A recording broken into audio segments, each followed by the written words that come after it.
How many people are here because they're actually Wendell Berry fans?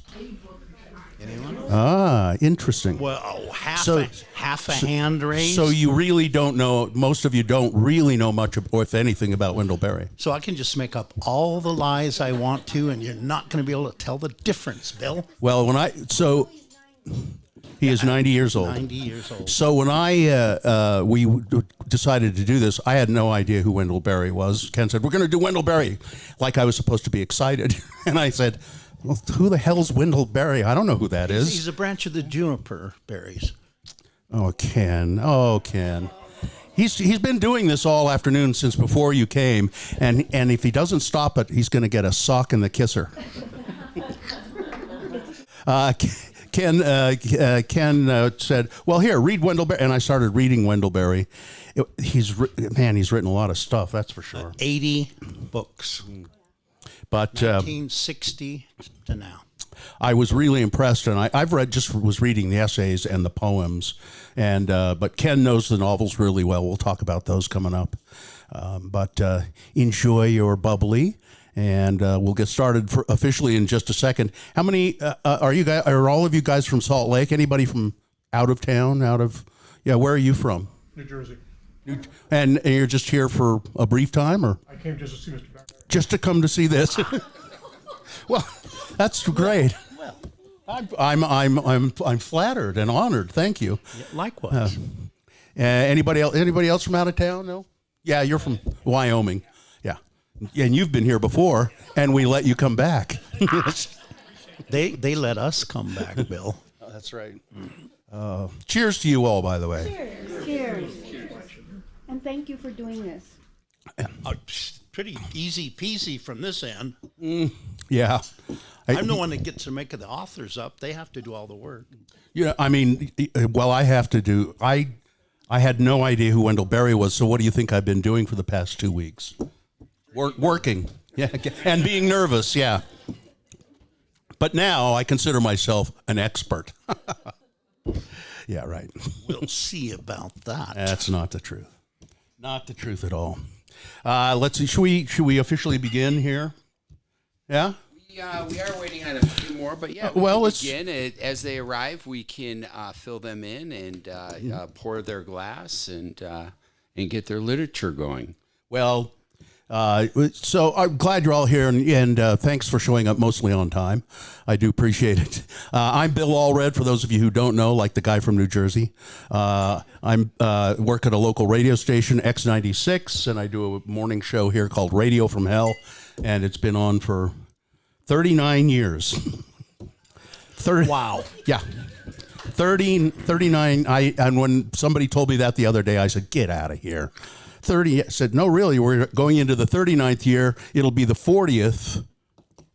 Yeah, soon. I mean, we're working on the 39th right now. And that's probably when they'll fire us. And this is the legendary Ken Sanders. Ken Sanders' Rare Books. If you don't know, he's more than just a bookseller here in this town. He's a legend, really. I think almost everybody knows Ken Sanders.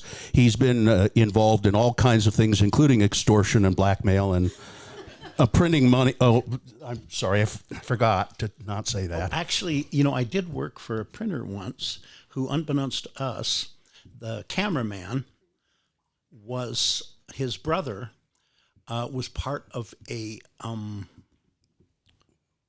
counterfeiting ring. Making money, and printing money? The FBI had the print shop under 24-hour surveillance. This was here in Salt Lake? And this is actually, 45th South, 7th East, Vanguard Graphics in the 70s.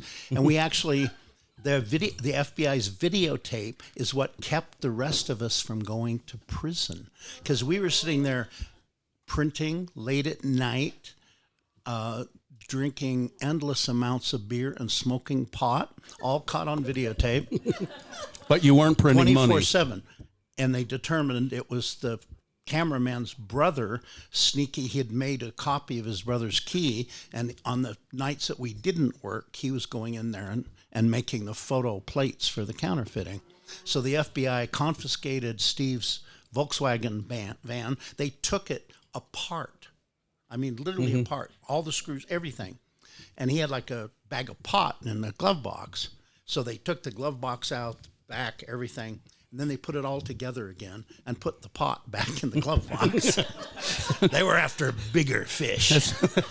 So I technically wasn't part of the counterfeiting Did gang. they ever say anything to you guys about the whole thing? Not a word. Like you're lucky that we weren't? No, but their videotapes saved us from going to prison. What year was that? Oh, early 1970s. Early 1970s. I have a similar story about dealing with the FBI. No, I mean, not exactly like that, but when I was in college at Weber State, then college, I was in the theater department, and there was a guy in the theater department who worked on the stage crew and stuff. Really nice kid. I think his name was Ken. I'm trying to remember now, but very, very nice kid, kind of quiet, really sweet. And he was from Perry, Utah, or someplace up there on Utah's famous Fruit Way. And then one day he didn't show up for one of the jobs at the theater department we were supposed to have. And where's Ken? Where's Ken? And said, well, he's been arrested. Why has he been arrested? Well, he and his brother burned down the ROTC building at Bear River High School. They burned down the ROTC building as a protest against the Vietnam War, and they're in jail right now, but they're being released on bail. And so he came back to the theater department and was working in the. And I said, "Really, you did that?" He said, "Yeah, we did." And said, "We got a trial day coming up and all that." Well, I used to hitchhike to school every morning. And so I'm hitchhiking to school, and some guy picks me up, and he's wearing a suit, and he says, hop in the front seat. Okay. So we start driving up toward Weber State, and he says, you're Bill Allred, aren't you? And I said, yeah. He said, you know Ken, what's his name? You know Ken, don't you? I said, yes, I do. Why?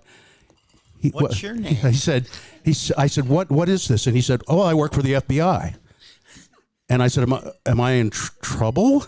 And he said, no, not really. I just want you to know that, we keep an eye on things. Oh, brother. And I said, oh, brother. And by this time I hadn't done anything. Well, I mean, What Bill's trying to say is he didn't blow up the ROTC building. I didn't do that.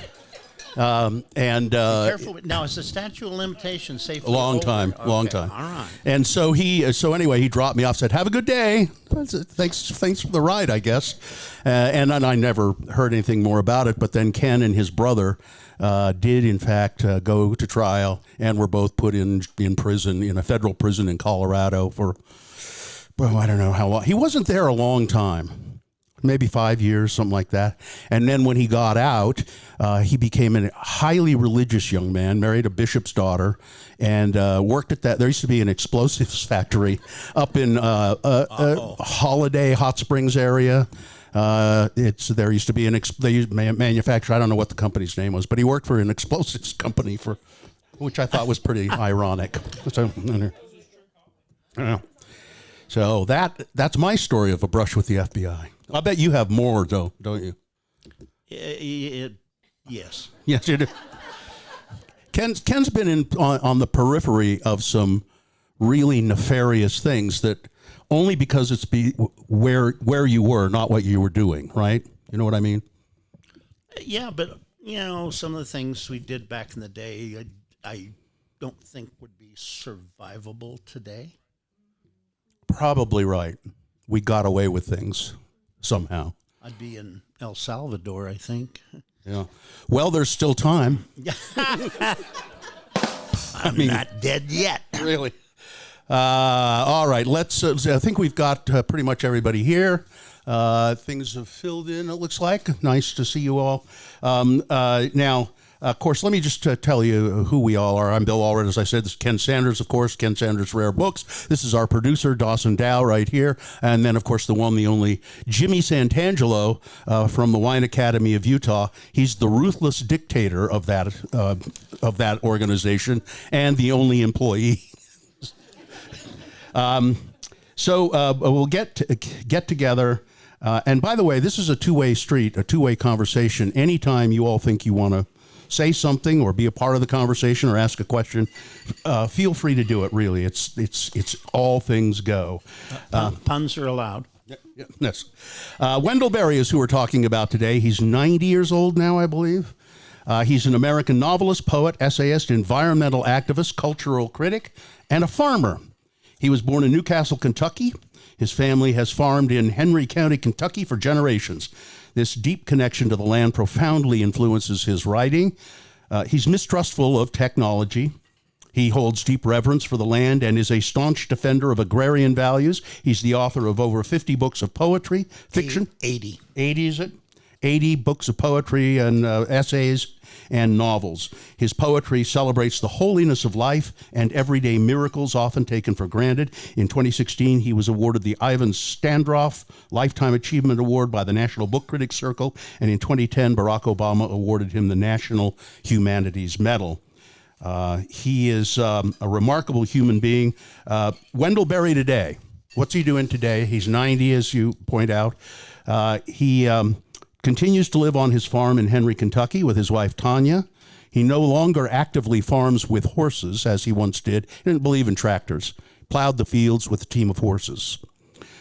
He continues to write.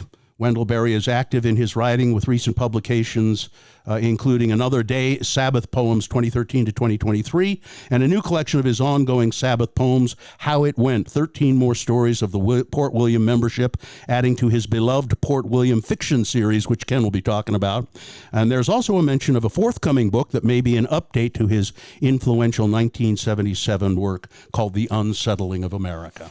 That's Wendell Berry in a nutshell. And Wait. Let me make a few additions here.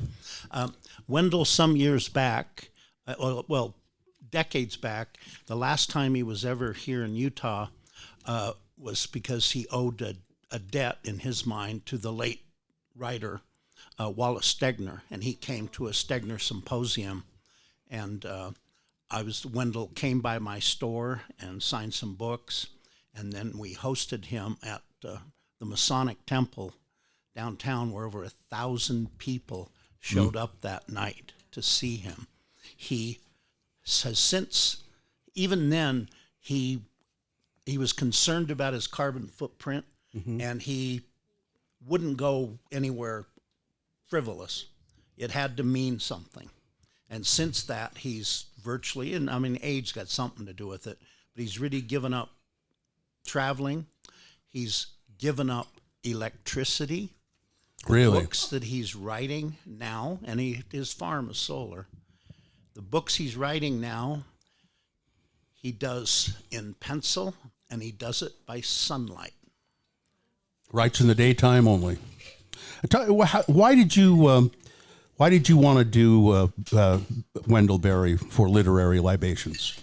Well, the single shortest answer, which you know I'm not going to stick with. Yeah, no, when Ken says, to make a long story short, you know he'll go on and on and on and on. But I'm doing exactly what I said. Yeah. Making a longer story, if you will, shorter. Okay. So, because it's real simple. Wendell Berry, in my opinion, is the most important living American writer today at 90 years old. Really? Wendell Berry. Edward Abbey, for those of you who know Edward Abbey, he just brought the sheer hedonistic thrill of wilderness. Wallace Stegner brings the intellectual compartment in his brilliant 1964 wilderness letter. We need wilderness, whether we ever set foot in it or not. And what Wendell Berry brings to the game with that whole agrarian background, he is a farmer. He takes from the land. He uses the land, but he gives back. He's the one that puts us, the people, in the whole scheme of things. And that's why he's important. And let me just say, Wendell Berry and Edward Abbey actually were friends, although sadly they never met. Once in the late 70s, early 80s, Wendell showed up at Ed's door in Tucson and was told Ed's away. While Edward Abbey was dying on his author's tour for The Fool's Progress in 1988, he called Wendell and said, I'm coming to visit you in Port Royal. And a week or so later, he called him up and he said, I can't come. He was too ill. And by the next March, he was dead. But they were good friends. They corresponded. And what I'd submit to you, I'm going to read you this paragraph that in the 1980s, in Resist Much, Obey Little, a book about Edward Abbey by Gary Snyder, Wendell Berry, Barry Lopez, whole bunch of folks. What I'd submit to you is what I'm about to read to you is exactly what I think why Wendell Berry is important. To answer your question, Thank you. I'm going to quote Wendell Berry. All right. But the quality in him that I most prize, this is Wendell Berry on Edward Abbey, the one that removes him from the company of writers I respect and puts him in the smaller company of the writers I love, is that he sees the gravity, the great danger of the predicament we are now in. He tells it unswervingly, and he defends unflinchingly the heritage and the qualities that may preserve us. I read him, that is to say, for consolation, for the comfort of being told the truth. There's no longer any honest way to deny that a way of living that our leaders continue to praise is destroying all that our country is and all the best that it means. We are living even now among punishments and ruins. For those who know this, Edward Abbey's books, Wendell Berry's books, will remain an indispensable solace. His essays and his novels, too, are antidotes to despair. A couple of quick lines from Wendell Berry about the earth. You know how they'll just hear memorable quotes from authors. He said, "The earth is what we all have in common. We have the world to live in on the condition that we will take good care of it. Whether we and our politicians know it or not, nature is party to all of our deals and decisions, and she has more votes and a longer memory and a sterner sense of justice than we do. And finally, the care of the earth is our most ancient and most worthy pastime, because after all, it is our most pleasing responsibility." He lived and believed and lived a life of taking care of the earth. He was also a devout Christian, extremely Christian man. And we'll get into that in a little bit too. Jim, do you want to talk? Are you ready to talk about the cocktail we've prepared for Mr. Berry's? You know, it was each month we celebrate the author and we pair a libation, whether it's a wine, a cocktail, and some authors, they kind of had a signature cocktail where it made sense. The Algonquin cocktail with Dorothy Parker. With Dorothy Parker, that was a good tie-in. With the gentleman today, with Wendell Berry from Kentucky, he grew corn, grains, sheep, Tobacco.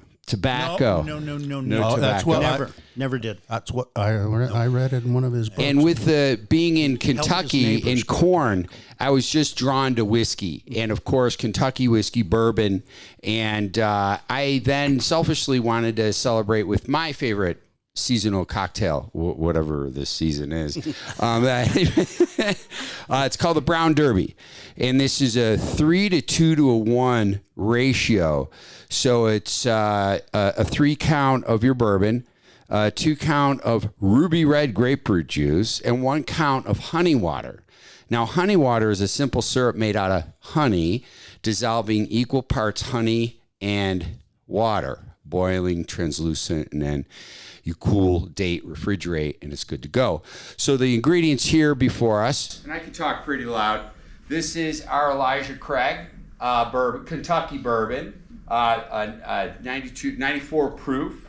So you're welcome. Then we also have ruby red grapefruit juice, just in a mixing glass to dispense from. And I like just ruby red. Some are like, what about fresh grapefruit? That's fine, but the tartness is going to come out, and to make this cocktail balance, you'll then have to increase the proportion of honey water to it. So it's all a matter, you're getting the sugar right from somewhere. And this is the honey water. And as you may have seen, I just placed it right into the glass. It's called building the cocktail in the vessel, the glass you're going to serve it in. And I just had them set there, and then I iced them and stirred them down and served them. They look delicious. Enjoy. Some are coming. I have a few more guests to accommodate. Yeah, You okay. gentlemen will be right there. Ken is pointing at his bubbles. She's working tonight, your bubbles. Kentucky bourbon. I think you mentioned, Ken, that you had an experience with bourbon and Wendell Berry. Yes, it did. So, like I say, Wendell Berry's only been here very few times. I've had the privilege of knowing him for more than 40 years now, probably even longer. But I didn't meet him until the very first time Wendell Berry ever came to Utah. It was in May of 1989 for Edward Abbey's wake down north of Arches National Park that was hosted by myself, the writer Terry Tempest Williams. Thank you, Jimmy. And Ranger Jim Stiles, then of Arches. That he's I know his name. Why do The curmudgeon Jim Stiles, Oh, I should yeah. say. A longtime seasonal ranger. Thanks, Jim. So I was able to show him, Rick, at the time, mountain bikes were really being a big thing. I showed him the destruction that they did despite their not having any motors and the erosion tracks, etc. And Wendell's response to mountain bikes in the 1980s was, well, Ken, it seems to me it's an awful lot of work to go to just to give your ass a ride. Wendell Berry hated adulation. He had no use for it. So people, Mr. Bent, your books have been so important to me. And he'd just tell them, well, if you want a different opinion, just ask my wife. Man had a funny sense of humor. We were going for a hike out in the back country of Arches, and now it's this giant C-store like out by the Dead Horse Point Highway turnoff. And it used to be a quiet little junky trailer park and a lot of. I remember that you know, place. and now it's like this horror show. So we go in. Wendell insists on buying our snacks and our drinks. So the young feller says, well, it's, $18.17. And Wendell Berry says to him, would you take 15 for it? And this poor Moab kid is like, don't you have the money? He says, oh, sure, I got the money. I was seeing if you'd take a little less for it, that's all. But now you've shamed me into paying full price. This poor kid, didn't know what in God's name to make a Wendell Berry. So Wendell, on that trip, says to me, Ken, you got to come out to Kentucky, sit on my porch a spell. I'm growing me a wilderness. I want to show it to you. So I eventually did that. And I meant to just stop by for a day. And, well, it was kind of late August and it's harvest season. And he's helping the neighbors bring in the tobacco crop. I'd never seen a tobacco plant in my life. I had no idea the goddamn things are so huge. And I spent a week being a sharecropper on the banks of the Kentucky River out there at 6 a.m. with the fog rolling in, and I'd break for noon eating Tanya Berry sandwiches. And at night, would sit on that porch and drink Kentucky bourbon and watch fireflies. Fireflies, Bill. I had never seen a firefly Well, we got before plenty in my life. We got plenty of firebugs here in Utah. That They don't call them bugs in Kentucky. Oh, I thought you were talking about arsonists. Oh, that kind of firebug. Yeah. I remember. Well, between Ed Abbey and his buddies from the late 40s to the mid 50s, there was not a billboard standing within 50 miles of Albuquerque. Speaking of firebugs. No kidding. They set them on fire, didn't they? Fireflies. Yeah. Well, they were wooden then, and you could do that. I saw fireflies when I was in Virginia. That's the only time I really remember ever seeing them. We'd sit and we were drinking, and there were these hedges or bushes, kind of overgrown bushes, and all of a sudden they start lighting up. Little bugs lighting up all over like Christmas tree lights. It was just, I'm sitting there going, what? What the hell? That is just amazing. And then, kids would take them, they'd catch them, and they'd squish them, and they'd write little things on their clothes and stuff, little letters and stuff, and then it'd glow in the dark. Now, but earlier we were talking, and you tell me there's fireflies in this damn state. Apparently there are. Does anybody know this? Fireflies in Utah? I looked this up for some reason a while ago. Let me see where. Project at the Natural History Museum that you can follow, but it's a really good location project. There's a novelist named Christy Bills who runs it. We have more fireflies than we think. Wow. But they're now imported. There's You can see them now. They are not native, but they're there. fireflies in Nibley City, Utah, up in Cache County. They've even the Nibley wanted to really preserve the fireflies there, and so they have Nibley Firefly Park. It's home to one of the few easily accessible public locations where fireflies can be seen in the western United States. And there's a kind of swampy area right there in the middle of town in Nibley, and that the fireflies kind of like that. And I don't know how often they show up there, or when to go. But I think they have a firefly festival in Nibley, little nowhere town up there around Logan. And so there are fireflies, and there are other spots in Utah where they have spotted them, where they see them occasionally, but certainly not common. But there's plenty of bourbon in Utah, so that's a good thing. We don't have to worry about that. So when did you first encounter Wendell Berry's work? Well, in the 70s, probably right after Unsettling of America. I thought I had a copy. Oh yeah, here's the original Sierra Club edition of it, published in 1975. The subtitle: Essays, Culture and Agriculture. It's just a profoundly knowledgeable book, and it's unlike anything the Sierra Club, and they were known at the time for publishing all those pretty picture books. Yeah. Mm-hmm. But he just... And giving away the Glen Canyon. That was David Brower. He was the president of the Sierra Club. At the time, he was. Yeah. He was trying to save it, mind you. He later was trying said to save the Grand Canyon. And he later said it was the worst. Oh, he apologized for it the rest of his life. Yeah. But of course, nothing's black and white. This is going off trail a little.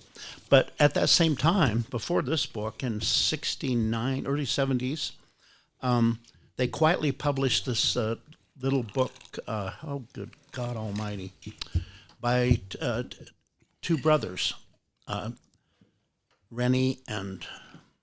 My memory is going. Have another drink. It'll come to you.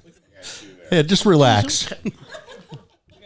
Rennie Russell. So Rennie and Terry Russell, On the Loose. Okay. It See, I told you. David Brower published it for these two young brothers. And in it was this illuminated calligraphed manuscript with photographs. And in celebration of their book coming out, the two brothers went on a Desolation Canyon river trip. They didn't take life jackets. And then when they got down to a Steer Ridge rapid that often, it's a big curve to the left and a wall, and there's usually monstrous piles of firewood and trees and debris.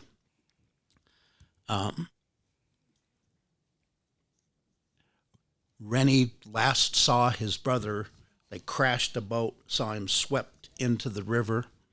I'm sure many of you have done Desolation Canyon. Imagine walking out of that by yourself. It's with having lost your brother. I mean, it's fur piece. He disappeared for 20 years.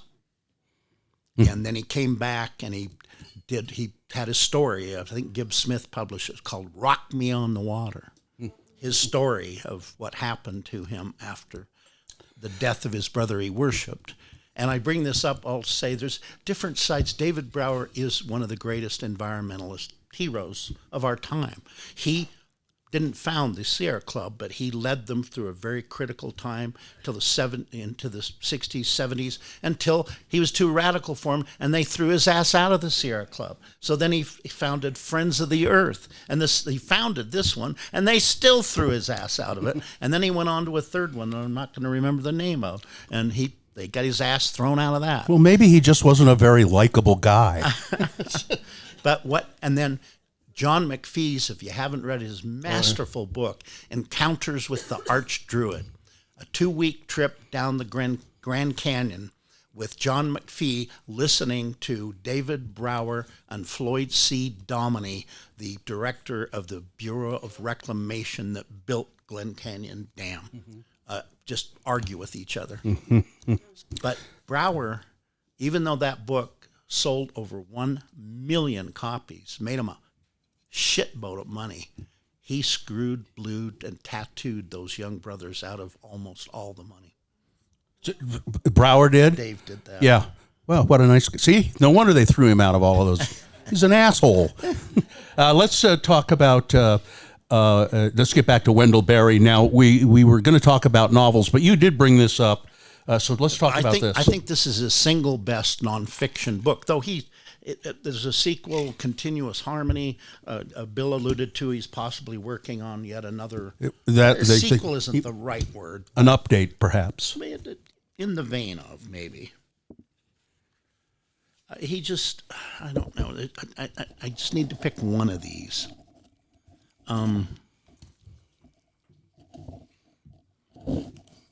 Let's see. I don't know which one to do. They're all good, Ken. It doesn't matter. Okay, this is just one paragraph. One possibility is just to tag along with the fantasists in government and industry who would have us believe that we can pursue our ideals of affluence, comfort, mobility, and leisure indefinitely. This curious faith is predicated on the notion that we will soon develop unlimited new sources of energy, domestic oil fields, shale oil, gasified coal, nuclear power, solar energy, and so on. This is fantastical because the basic cause of the energy crisis is not scarcity. It is moral ignorance and weakness of character. We don't know how to use energy or what to use it for, and we cannot restrain ourselves. Our time is characterized as much by the abuse and waste of human energy as it is by the abuse and waste of fossil fuel energy. Nuclear power, if we're going to believe its advocates, is presumably going to be well used by the same mentality that has egregiously devalued and misapplied man and woman power. If we had an unlimited supply of solar or wind power, we would use that destructively too, for the same reasons. He says, I think that reads pretty damn well 50 years later. He says in the preface to this, The Way of Ignorance, That's a good one. something similar, more concise. Some scientists and their gullible followers think that human ignorance is merely an agenda for research. Eventually, they think, we humans will have in hand the secret of life or the secret of the universe, and then all of our problems will be solved and all of our sorrows ended. It won't happen. We are not... Everybody, you in the back of your minds, you probably think, boy, it's bad right now. All this environmental, the Earth's going to hell, climate change on. But somebody's going to come up with something. Somebody will, not likely, sorry, but not likely. There will not be some wonderful, all of a sudden, invention that will save us from ourselves. Yeah. Do you want to keep talking about essays, or do you want to talk about the novels? We can do a novel interlude. Okay, well, I haven't read any of them. What do you want to talk about? Well, okay, so 1960. Well, let's talk about Wendell Berry, his novels. Yeah, well, those are the ones yeah, That's what you meant. yeah, that. Oh, all right. Well, I mean, that's kind of what I was alluding to. I'm sorry, I didn't make it more specific for you. well, Wendell published his first book, a novel, called Nathan Coulter in 1960. At the time, he was in the Stanford Writing School, run by Richard Scowcroft, an Ogden, Utah native, and Wallace Stegner. Didn't Scowcroft become an official in the Eisenhower administration? Or He may have. yeah, I think he did. Anyhow, no, different Scowcroft. Brent Scowcroft. Different, same last name. Hey, he's a Scowcroft. They're all the They same. could have been Scowcrafts. Yeah. So, in that class of 1960, the Stegner writing class, was Wendell Berry, his old buddy and sidekick from Lexington, Ed McClanahan, Robert Stone, Tilly Olson, Ken Kesey, Larry McMurtry, and although he dropped out, Edward Abbey. They were all in the same writing class at the same time. Amazing. So Wendell publishes Nathan Coulter, which is part of his Port Williams Fellowship stories. Are all of his? I read something. Are all of his novels set in that that town? And he's done maybe 10, 12 of them. And some of the poems too. Yes. Oh, yeah. Port Williams Fellowship.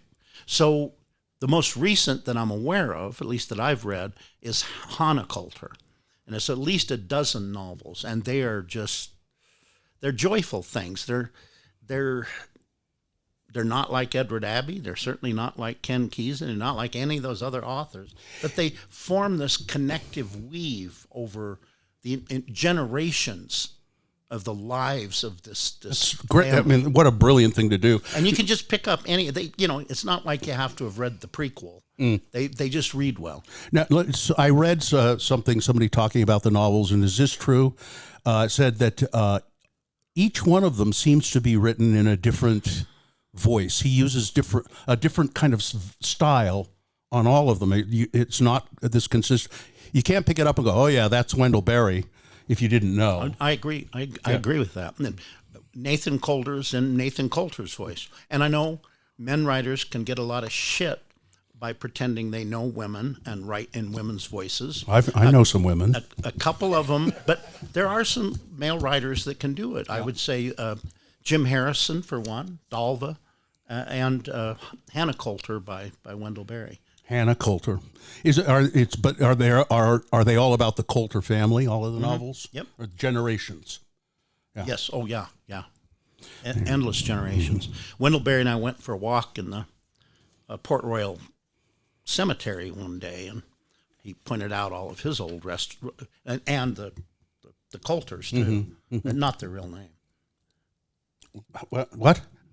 Well, he's a fiction writer. You said he pointed out the Coulters, but no, he pointed out the people who real the name. Coulters were I can't remember based their on. real name. The people, and also his own ancestors. Gotcha. And we even found a Sanders or two in that graveyard. So have you arranged to have your ashes or your body shipped to? What's the town like that he lives in Kentucky? It's not a town. Not a town. There's a hardware kind of everything store on the side of the highway, and I couldn't remember for the life of me where the hell his farm was. So I stopped the last time I was out. I've had the privilege of visiting Port Royal and staying with Wendell and Tanya 4 times in the past 40 years. And I stopped in this hardware shop, and there's a good old boy behind the counter. I said, I'm a friend of Wendell Berry's, and I'm a little bit lost. Could you give me the directions to his farm? He just stares at me like, you think I haven't heard this one before, son? They take care of him there. He got on the phone, and he called. There ain't nobody answering at Wendell's place. So he calls Wendell's son, John. And And John, oh yeah, I remember him. He's all right. You can let him go. So at that point, he gave me directions so I could find Wendell's farm again. Do they talk like that? Do they have the southern? I can't do a southern accent. Well, but they with do all. crap. Wendell Yeah. has that Well, Kentucky. it's a beautiful accent. It's Sure. not, what we would characterize as a hillbilly. Mm-hmm. It's just melodious.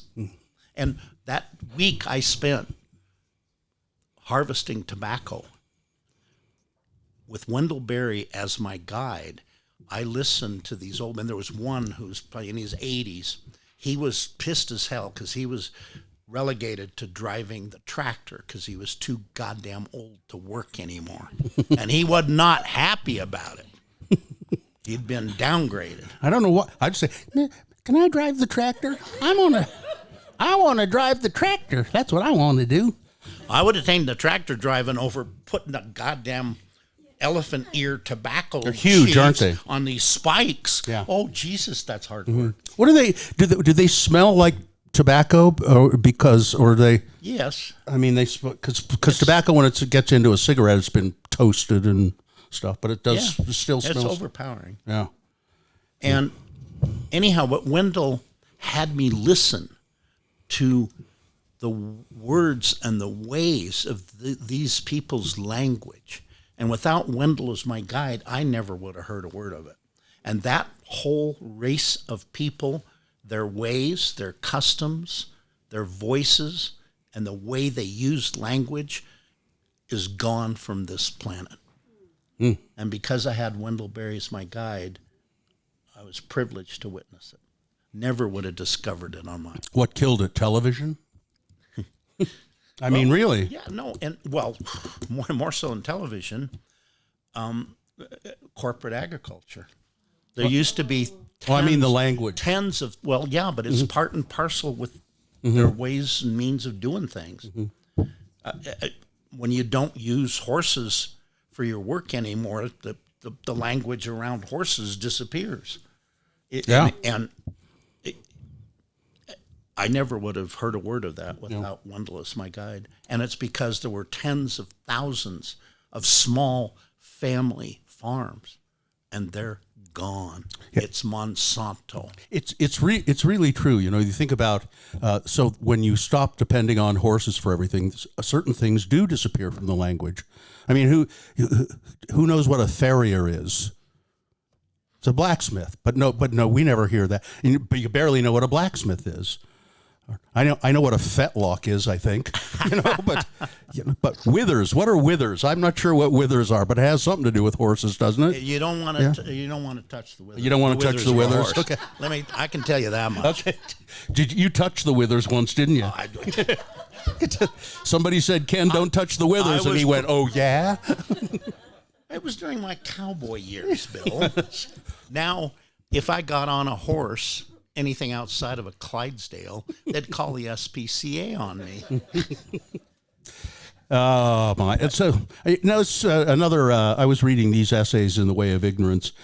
Tell me how true this rings for the moment we're living in right now. And this was written in, I think, 2020, 2021. So it's been a time ago. It's pretty new.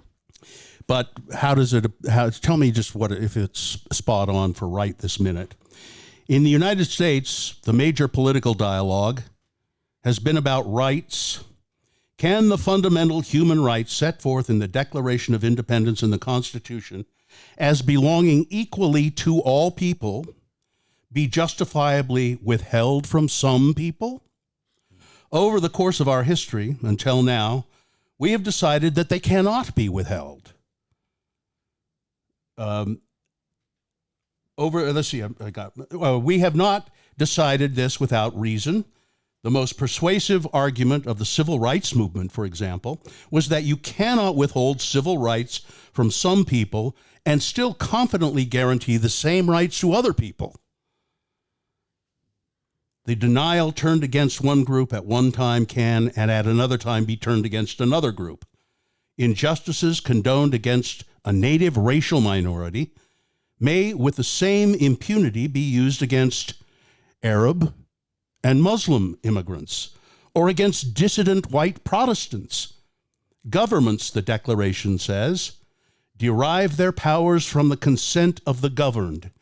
If the governed accept or allow a government that is arbitrary, self-authorized, and self-justified, then whatever may be the fate of national security, mere citizens will no longer be secure in their rights. What the hell does that sound like? And just to add on to that one other, the security of the nation ceases to imply the security of all its inhabitants in their God-given rights. Then, according to the Declaration of Independence, that nation's government will have delegitimized itself and should be replaced. Amen, brother. Now, what he was dealing with there was the aftermath of 9/11 and the Bush administration. And the Bush administration, deported 700 deportation people locked in Guantanamo without due process. That was child's play. That was just child's play. We've taken a big step forward, haven't we? I thought when you were talking about rights back there, Bill, I thought you meant R-E-I-C-H. You mean Reich? No, I would have said Reich. The Reich. I didn't say that. My mistake. Yes. I was reading that and I'm just going, Yeah. well, this sounds familiar. You can go back to these books that are 25, 50, 75 years old. Wendell Berry's thoughts, ideas, his writing is not dated. Yeah, it is fascinating. You want to talk a little about another essay in particular, or because I have a whole bunch of stuff here that's. Well, you go ahead and do another essay. I really liked this. He was talking about teaching the Bible in school. He's a very Christian man, and he's devout Christian. And he's talking about teaching the Bible in school. Let's see, 144 there. Well, I don't know if I can find it now. Now I'm sorry I brought it up.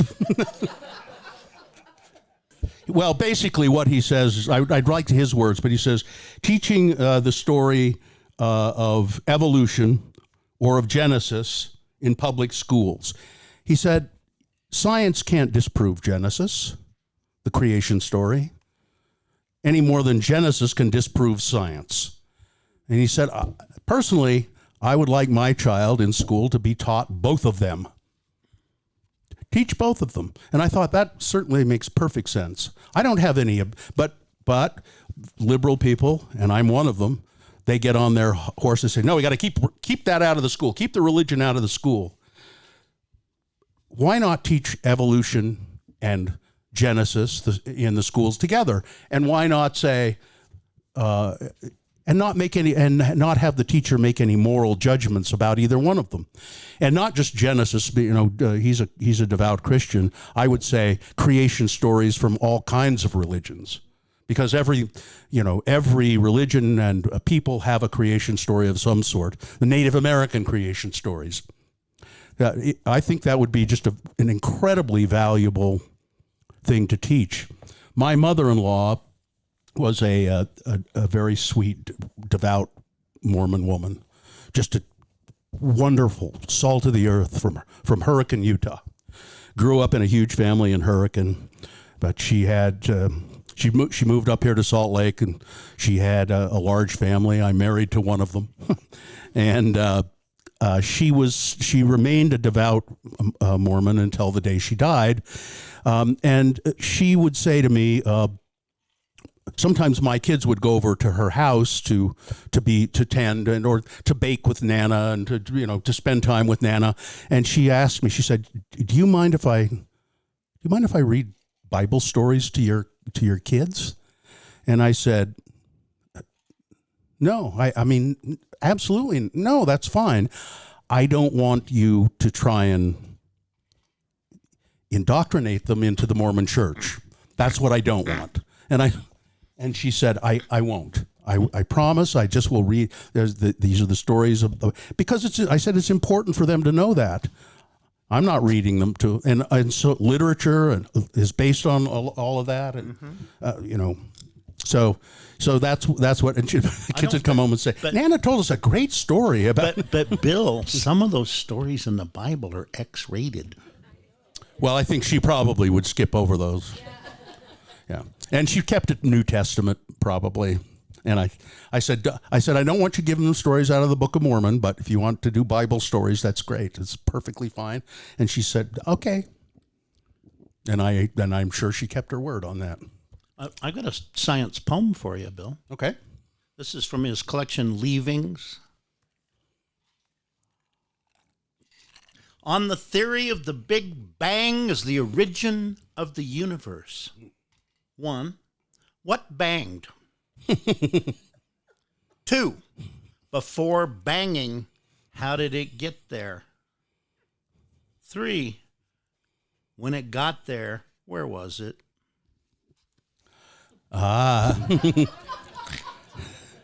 Well. Okay, your turn.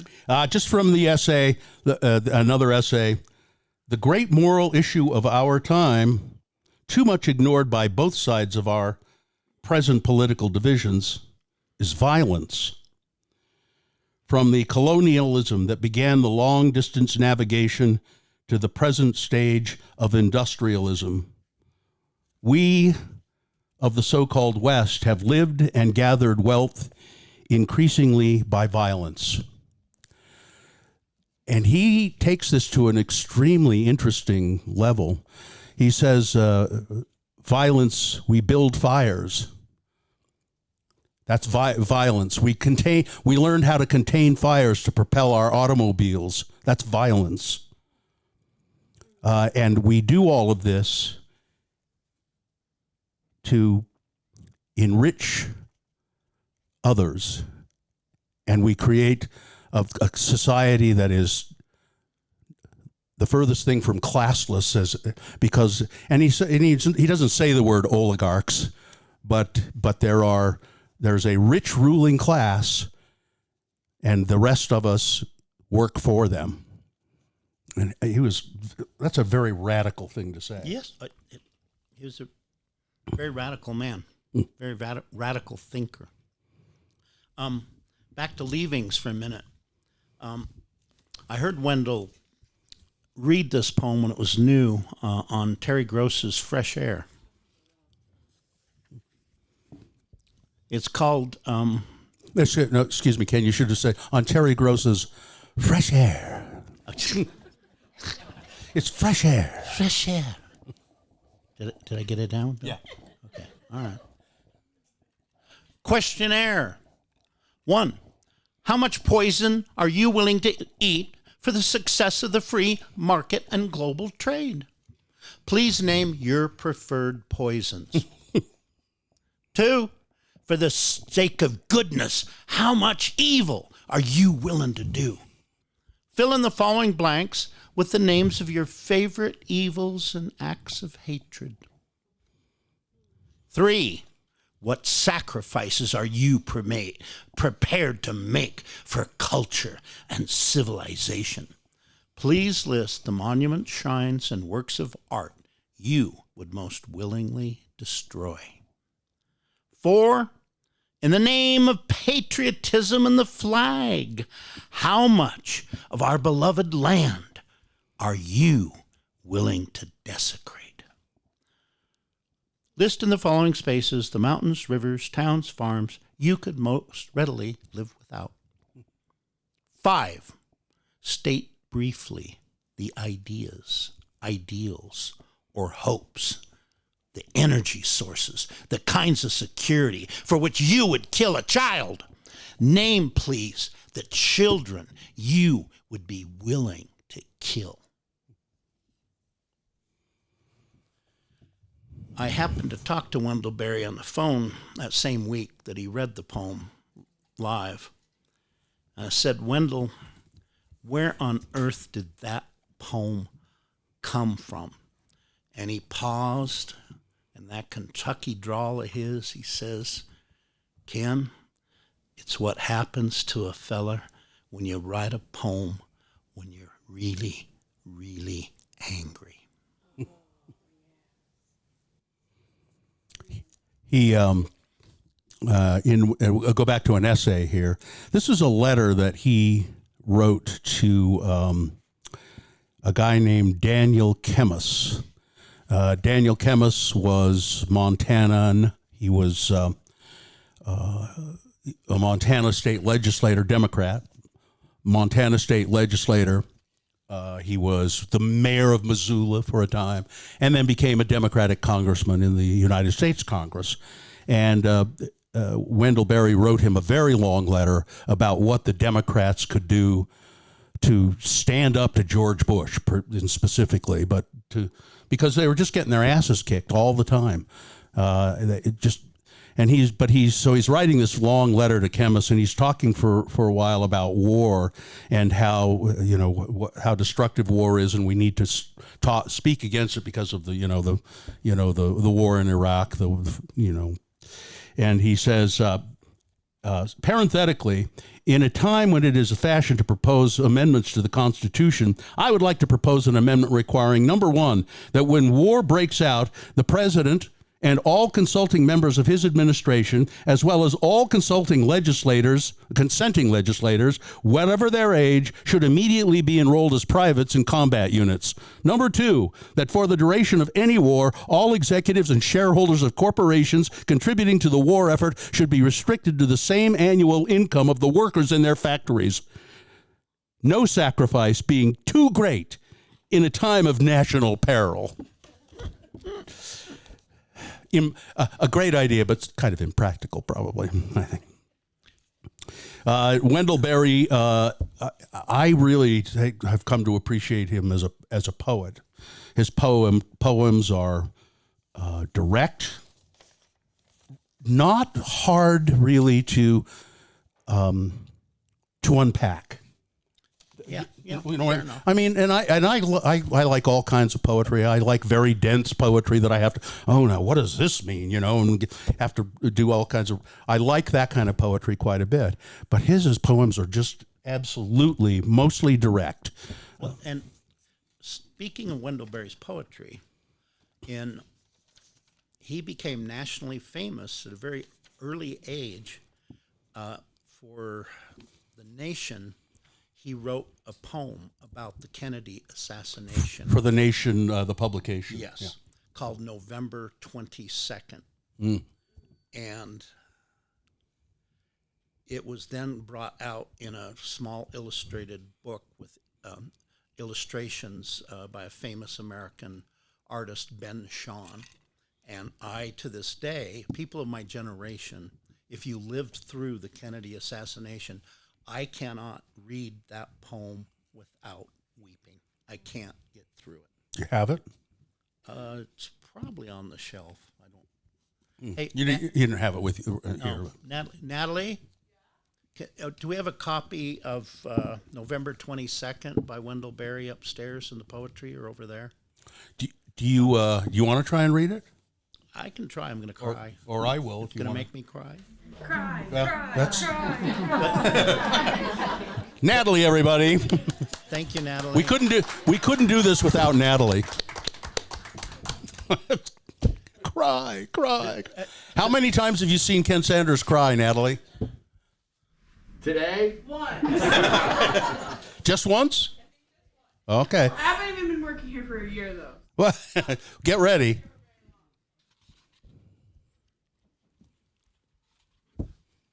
I'll leave this out if you want to look at it later. If you weren't alive then, I don't really think it's going to have the impact on you. Who was not alive when Kennedy was assassinated? Really? There you go. Here's the 1962. three. Here's the tone of the illustrations. Let's see.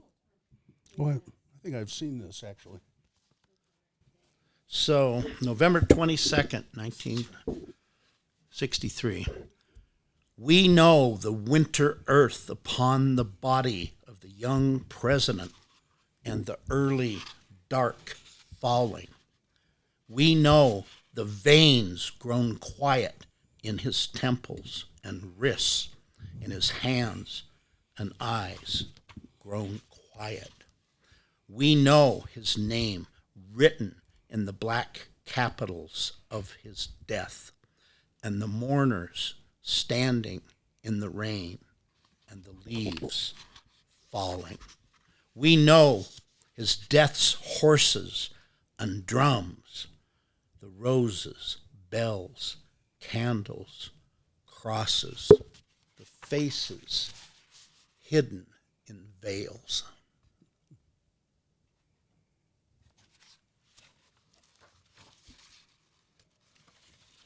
We know the children who begin the youth of loss greater than they can dream now. We know the night-long coming of faces into the candle, light before his coffin, and their passing. We know the mouth of the grave waiting, the bugles and rifles, the mourners turning away.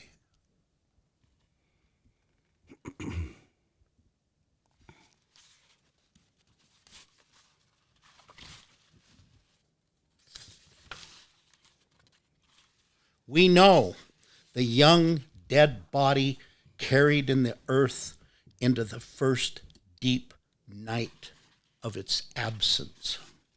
We know our streets and days slowly opening into the time he is not alive, filling with our footsteps and voices.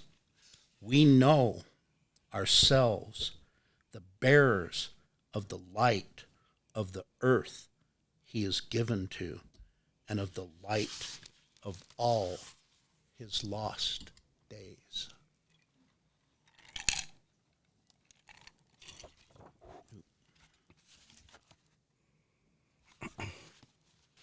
We know the long approach of summers toward the healed ground, where he will be waiting no longer, the keeper of what he was.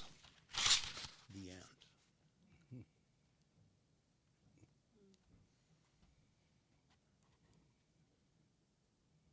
end. And that threw Wendell Berry into the national spotlight at a very tender age. Does anybody have any questions or comments at this point? You want to jump in with anything or observations, or should we just continue? Critiques. I've got some other poetry here that So I was struck when I read the book that you read, Ken read first, by his understandable skepticism when it comes to specialists. Yes. And he loved the Amish, who's my language sort of. He wrote quite a bit about Amish. I was also torn because I understand how he gets there. But then I look at a world without specialists and I say we wouldn't have vaccinations, which we may not have anyway. We would be dying at a rate that would go back to the 1800s. Yeah. Do we want to go there? So I understand why he gets there, but I cannot fully follow. Can you tell? I don't understand that exactly because I didn't get into that part of he was. I know he wanted to go back to more fundamental ways of doing things, but he said something about specialists and scientists. Yeah, Ken probably knows better than I and understands better. Yeah, he does take some knocks at scientists. Well, I mean, it's kind of the thing about science and nature that this concept, and many people, I don't know who first came up with it. Barry Lopez wrote quite a bit about this. This very idea of, by naming everything, by us knowing the names of everything, takes the mystery and the magic out of it, and it somehow enables us to destroy it more readily. what? I think that's horseshit. I think that I want to know the names. I mean, I'd like to know the name of every plant and animal and every cloud and everything that I see around me. there was one thing, and sorry for jumping in here. He, for example, talked about health. And he says physicians are not doing health care. They specialize on disease management. They don't promote health. Good point. I was struck by that. No, it's a complicated. I mean, come on, Bill. The Edward Abbey himself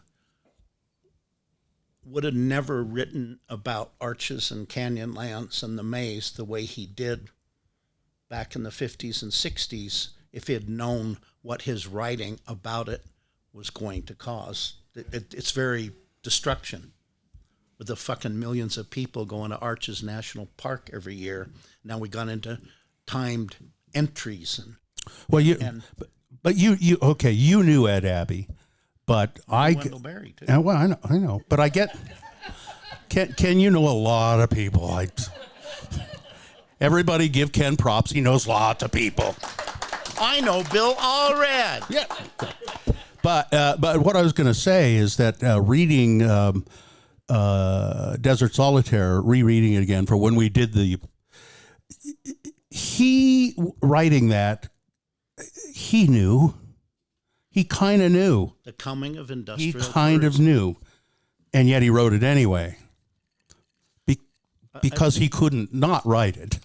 He had to talk about his experience.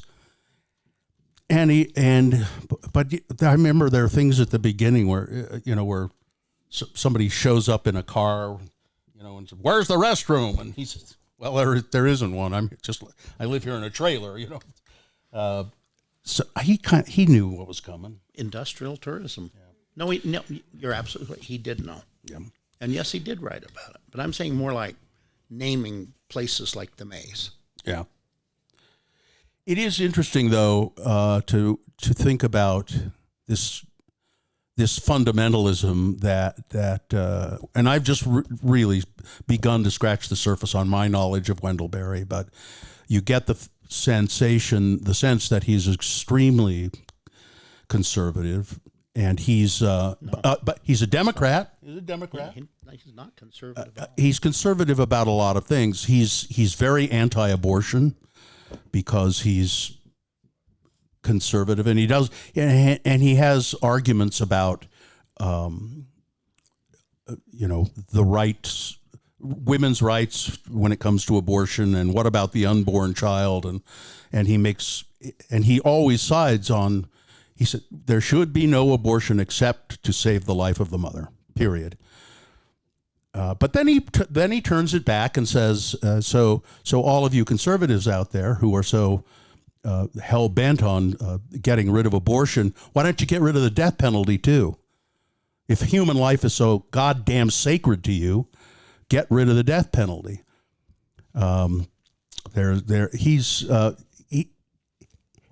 He walks a fine line sometimes, and he's very smart. I mean, God, he's a very disciplined, argumentative person who knows how to lay this situation out and knows that he's doing that. He's just absolutely brilliant. Some of the poems, this is a little lighter. It says, here's a warning to my readers of my poems. Do not think me gentle because I speak in praise of gentleness, or elegant because I honor the grace that keeps this world. I am a man crude as any, gross of speech, intolerant, stubborn, angry, full of fits and furies. That I may have spoken well at times is not natural. It's a wonder that it is. Here's two of his early poems, short ones. Two short ones. The want of peace all goes back to the earth, and so I do not desire pride of excess or power, but the contentments made by men who have had little, the fisherman's silence receiving the river's grace, the gardener's musing on rose. I lack the peace of simple things. I am never wholly in place. I find no peace or grace. We sell the world to by fire, our way lighted by burning men. And that has bent my mind and made me think of darkness and wish for the dumb life of roots. One more, one of my favorites. The peace of wild things. When despair for the world grows in me, and I wake in the night at the least sound, and fear of what my life and my children's lives may be, I go and lie down where the wood drake rests in his beauty on the water, and the great heron feeds. I come into the peace of wild things who do not tax their lives with forethought of grief. I come into the presence of still water, and I feel above me the day-blind stars waiting with their light. For a time, I rest in the grace of the world and am free. Did any of you write poetry? I mean, come on, really? You just secretly, kind of. You're pointing to somebody that you know there. So, okay, a poet, a published poet. Have you ever wanted to write poetry? Have any of you ever wanted to write poetry and not done it? No? Well, here Wendell Berry has a poem called "How to Be a Poet," and this is really excellent. I wondered where you were going there, Bill. This is excellent advice. If you are a published poet, perhaps you do follow this advice. And those of you who might want to try and write poetry, here's how you do it. Make a place to sit down. Sit down. Be quiet. You must depend upon affection, reading, knowledge, skill, more of each than you have. Inspiration, work, growing older, patience, for patience joins time to eternity. Any readers who like your poems, doubt their judgment. Number 2, breathe with unconditional breath, the unconditioned air. Shun electric wire. Shows you how, get back to nature here. Communicate slowly. Live a 3-dimensioned life. Stay away from screens. Stay away from anything that obscures the place it is in. There are no unsacred places.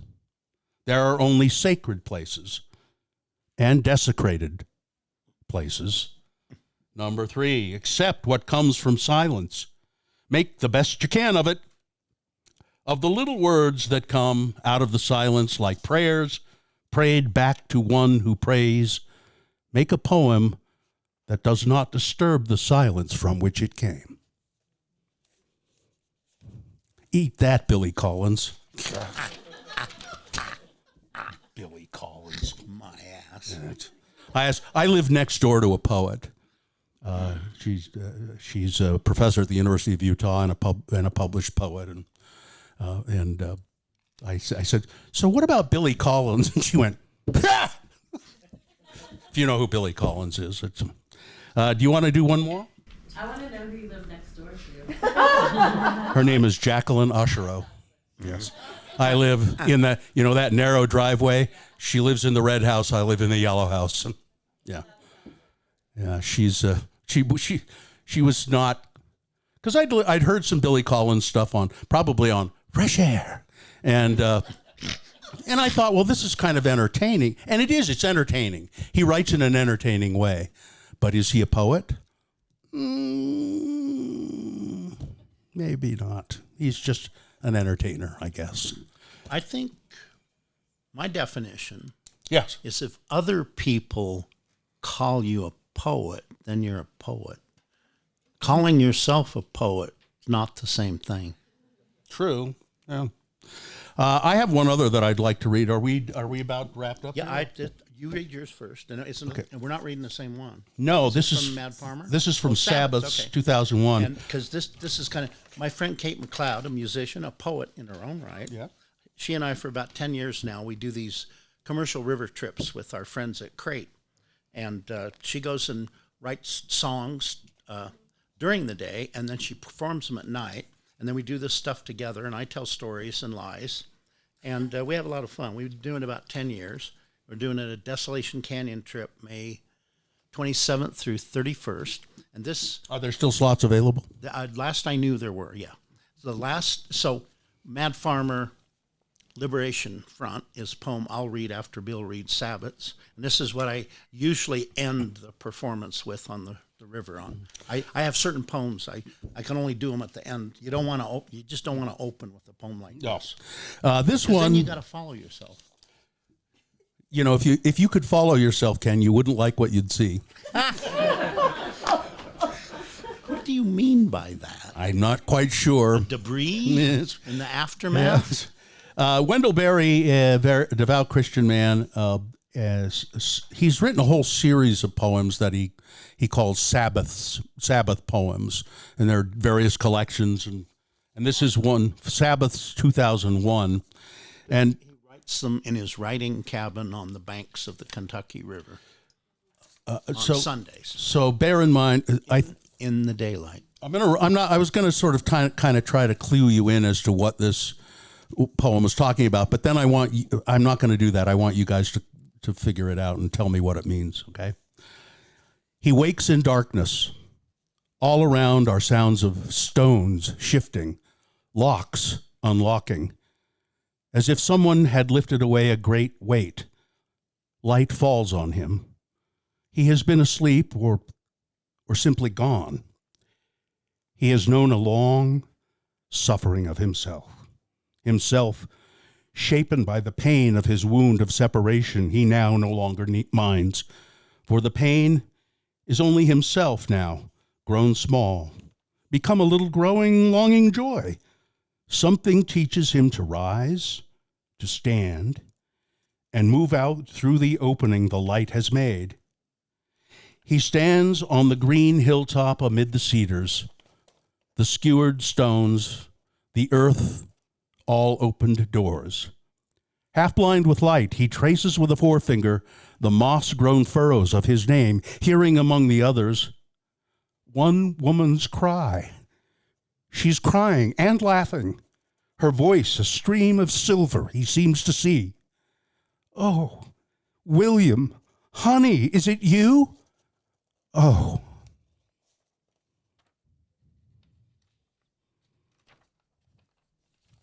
Anybody? I think it's quite profound. Yeah? He died and he's greeting his wife in the afterlife. Yeah. It's pretty direct, really.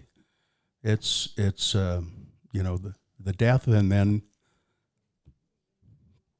it will be okay unless you're me. who can cry and understand the beauty of that, unless you're me who thinks, well, when I die, I'm dirt. That's it. You know, it's just, that's the way it is. It ends, and that's the way it ends. But I love that too. I love that too. Yeah. Yeah. So over the years, Wendell has, I think maybe when he's particularly frustrated with whatever, he would write something called the Mad Farmer poems. There are a bunch of those too, right? They've collected them in a little volume. There's a nice hardbound edition. Is this all of them? Yeah. Oh. And my favorite read aloud one is, I can't tell you how many times I've looked for. I never can. It's a tiny book, and I found it. Manifesto. Oh yeah. The Mad Farmer Liberation Front.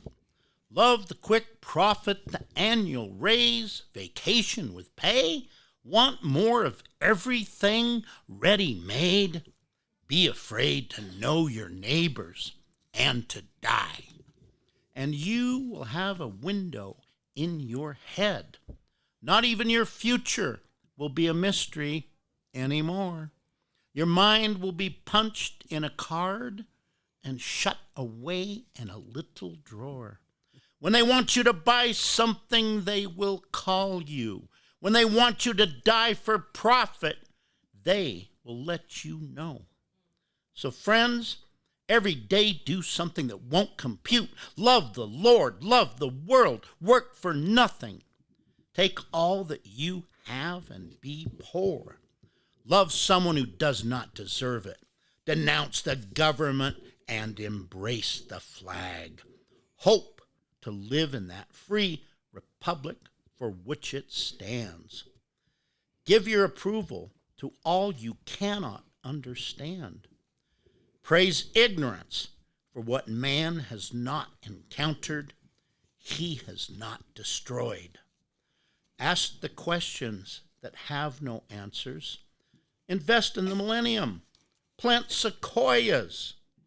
Say that your main crop is the forest that you did not plant, that you will not live to harvest. Say that the leaves are harvested when they've rotted into the mold. Call that prophecy, such returns. Put your faith in the 2 inches of humus that will build under the trees every 1,000 years. Listen to carrion.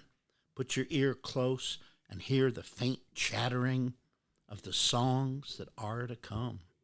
Expect the end of the world. Laugh. Laughter is immeasurable. Be joyful, though you have considered all the facts. So long as women do not go cheap for power, please women more than men. Ask yourself, will this satisfy a woman satisfied to bear a child? Will this disturb the sleep of a woman near to giving birth? Go with your love to the fields, lie easy in the shade, rest your head in her lap, swear allegiance to what is nighest your thoughts. As soon as the generals and the politicos can predict the motions of your mind, lose it. Leave it as a sign to mark the false trail, the way you didn't go. Be like the fox who makes more tracks than necessary, some in the wrong direction. Practice insurrection. There's a whole book full of these. Any comments? Any questions? Any? It's like there's a beatnik back there doing this, snapping there. Anybody? Comments? Questions? Oh, come on. When you had mentioned about the loss of language when talking about horses and the tobacco, does Berry utilize any of that language? Can we find that in any of his stories or poems? I suspect so. It's not like a lost race, in Machu Picchu. It's farmers in Kentucky. Lingo, yeah. Yeah? No? Yes? No? All right. Well, we're going to... I'm sorry. I interrupted you. Well, I was just going to say goodbye, but what were you... Well, we got to do thank yous. Did we do that? I'm going to... Yeah. I was going to do that. You can't say goodbye first and then do thank yous. No, I what? Have you looked up Robert's Rules of Order lately? Ken, I was going to close the show with doing acknowledgments. Oh. Thank you. Oh. And then say, get the hell out of here, is what I was going to say. Well, in that case. Okay. So I'm just going to say thanks for coming. Next month, May 17th, we will be talking about Wallace Stegner. Wallace Stegner, considered one of the great writers of the Western culture. And part-time homeboy. He's around here. Oh, yeah. He grew up here. Yeah. Reading. Cassidy grew up here. I didn't realize that until recently. Neil Cassidy. Neil Cassidy. Yeah.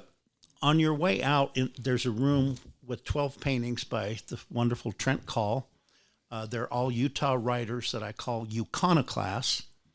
Trent, as you can tell, got his part of this project done. My project was to write 500 word portraits about iconoclastic Utah writers that I termed Euconoclasts.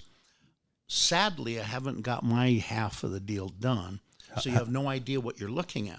But one of those 12, Bill, happens to be Neil Cassidy. Oh, really? Because the way Neil likes to tell it, he was kind of the catalyst of the You guys know who Neil Cassidy the was. catalyst of the beat movement. He's in everybody's books. He's in On the Road. Merry Prankster. Yeah. And he was the driver of Further, the Ken Kesey psychedelic bus.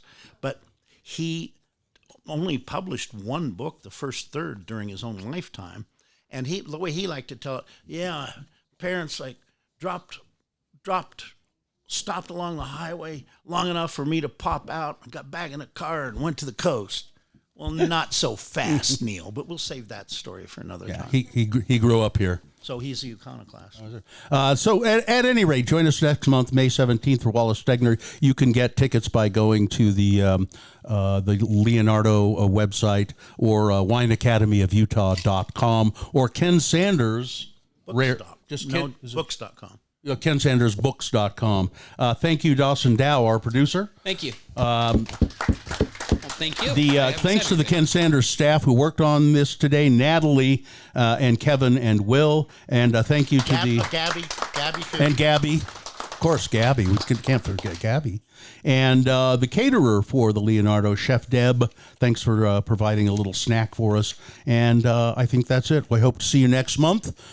Make your reservations early because these are going to become so popular that we're going to have to move it to the auditorium. So, very nice. Can't wait. Yeah. Thanks, everybody. Have a great afternoon. Thank you for coming. You actually don't have to leave. Literary Libations is a presentation of the Let's Go Eat and Drink Show in association with the Wine Academy of Utah, Ken Sanders Rare Books, and the Leonardo Museum at Library Square in Salt Lake City.